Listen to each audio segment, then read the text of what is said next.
Assalamualaikum warahmatullahi wabarakatuh. Kita membahas untuk materi kedua. Untuk mahasiswa yang sudah menginstal MySQL, itu nggak apa-apa, silahkan digunakan saja. Tapi kita di sini untuk awal menggunakan SAMPIPI dulu ya. Jadi kalau MySQL itu kan sudah GUI. Kalian membuat database, kalian membuat user itu tinggal klik. Tapi kalau misalkan dari CMD ini kita membahasnya dari dasar ya. Oke, kita mulai dulu. Pertama, dibuka dulu SAMPIPI-nya. Nah, ini di MySQL, ini kita start ya.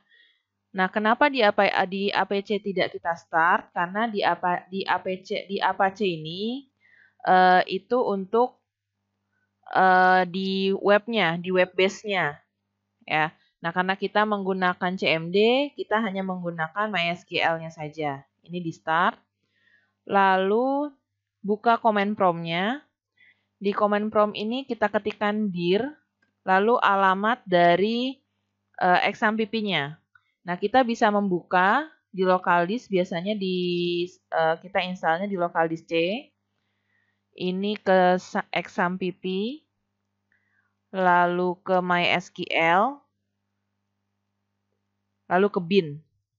Nah, ini kita bisa copy alamatnya. Copy.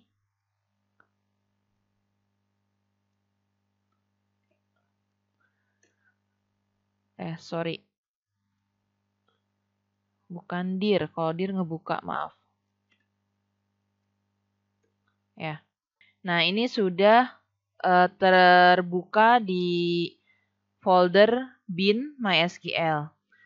Selanjutnya kita masuk ke MySQL-nya, kita ketikkan MySQL -u root. MySQL.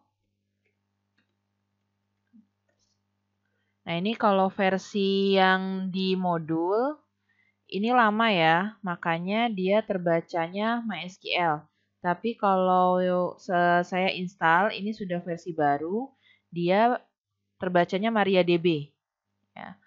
Nah, di sini ada beberapa perintah yang bisa digunakan oleh user di database ya. Contoh-contohnya itu ada di halaman 3. Mungkin kalian sudah pernah dibahas di database ya atau di basis data sebelumnya di materi. Ya, ini all biasanya kita bisa gunakan untuk tabel ya atau select database ya.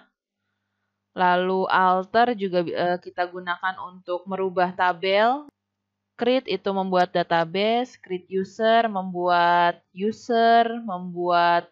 merename user ya, kalian bisa baca di sini. Jika ada pertanyaan silahkan tulis di forum diskusinya.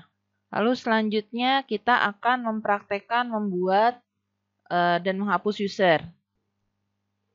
Nah, ini jika sudah kita mau ngecek user kita sudah masuk atau belum, walaupun di sini sudah query oke ya. Ini bisa kita cek dengan query select user from mysql.user. Nah, sekarang kita memberikan hak akses. Ya, kalau ini kan dihapus ya. Jadi, untuk basis data setiap menghapus itu biasanya menggunakan drop. Atau ada yang menggunakan delete juga. Nah, tapi ingat, jika sudah di drop atau di delete, itu tidak akan bisa kembali lagi. Lalu contohnya di sini ya, kita membuat user yang tadi hanya bisa insert saja contohnya ya.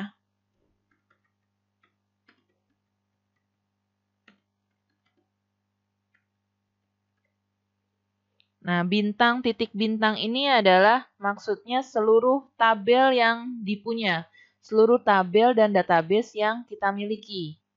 Itu. Tapi kalau misalkan hanya di tabel tertentu atau database tertentu, itu bisa juga kita ketik ya. Ketikan yang awal ini adalah database-nya, lalu diikuti titik, lalu selanjutnya adalah tabelnya.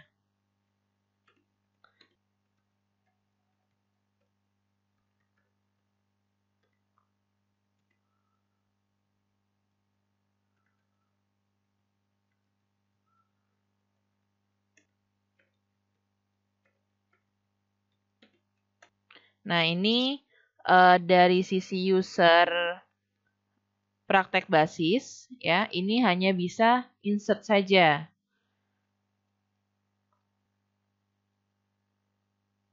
Nah, lalu di sini kita melihatkan, kita menampilkan seluruh hak akses dari si praktek basis, ya, user praktek basis.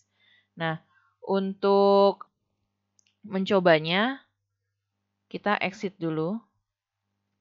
Nah, lalu sekarang kita masuk ke user yang sudah tadi kita buat. Pertama tadi kita exit dulu ya. Lalu kita masuk lagi dengan query-nya. Sama seperti sebelumnya. Cuman di sini kita menuliskan usernya. Lalu min p, karena praktek basis ini tadi kita set menggunakan password.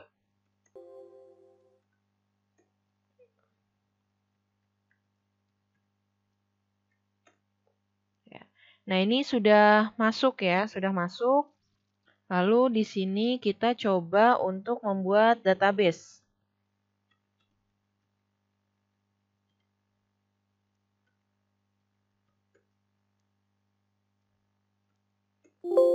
Nah, di sini terdapat warning atau error ya, access denied for user praktek basis. Karena apa? Karena di grant tadi, di hak akses tadi, praktek basis ini, user praktek basis ini tidak dapat meng-create, dia hanya insert. Jadi jika sudah ada wadahnya, ya jika sudah ada database-nya, dan jika sudah ada tabelnya, baru si praktek basis ini bisa insert. Namun jika tidak ada, ya atau jika belum dibuat database-nya, praktek basis si user praktek basis ini dia tidak bisa membuat database baru, membuat tabel baru. Oke, sampai sini pembahasan materi kedua ya. Minggu depan kita lanjut 4 materi ya untuk minggu depan 3, 4, 5, 6. Oke, Assalamualaikum warahmatullahi wabarakatuh.